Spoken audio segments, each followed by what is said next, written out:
झाड आता नाही, नाही, त्याची पहा 4-5 लोक आलेत आणि काय म्हणले की त्या चितामध्ये भूत राहते, शेवग्याच्या झाडामध्ये दरिंदर राहते, आंब्याचं झाड असं राहते.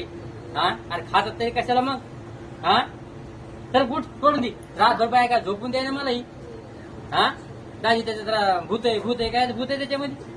मी नाही म्हणणार आता दाजी हा? नाही म्हणणार. त्या बाया मला ते म्हणल्या तीन लोक होत्या, आले तर सांगून दिलेलं काही बी. त्या बाया मध्ये झाडात भूत आहे म्हणून म्हणले मी.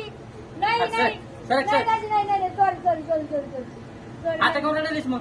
नाही हा? म्हणणार अरे आता कोण रडलीस मग काय ना? हा थोडा रडली आता. लोकांचं ऐकायचं पण नको ना, मग खातात तरी कशाला? चिता काऊन खातात? हा शेवगे शेंग कोण खातात? पपई. हा म्हणजे दरिंदर आहे झाडे, आंबे. दरिंदर झाडे, आंबे दरिंदर. हा आणि तोडा कोण रडलीस मग आता? नाही हा? ऐकणार, नाही ऐकणार. पण- मला बाया म्हणल्या तर म्हणजे तिथं झाड भूताच्या